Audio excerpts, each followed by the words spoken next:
Hey, Crispin, happy Saturday night. Let me show you what's going on this gas cap, and then you'll understand what we need to do to pop that open. It's really not bad. I just kind of figured it out. So, look under here. You see that little fang? That actually depresses. It's not positively located with the key. It's just spring-loaded. So if we just pop that, we're going to get this thing open. And as you can see down there, there's just two Phillips head screws there. So once we get this open, we can take that strap off, and the cap is, of course, separate, so we'd be home free. So this is how we do it. So with the cap down and locked, we can just take the key out of the way. I put a little piece of cardboard under here just so I didn't mung up the paint. This is the tool I'm using. You kind of need something this sturdy.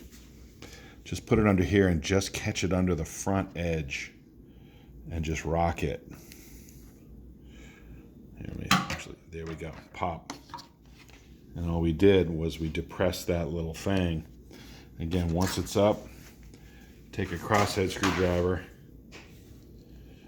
and take these screws out and send that bad boy to me, and I will either replace it, and unfortunately you're gonna have to carry two keys, or we'll maybe try to maybe rekey it to yours. If you can get a copy of your key, I can see if I can extract the lock cylinder and key it to the same as yours. So copy your key if you can, which might be a pain in the neck, and send me this strap, and I will do my best to key that the same as your ignition key. Again, I'm really sorry for the trouble, but we'll figure this out.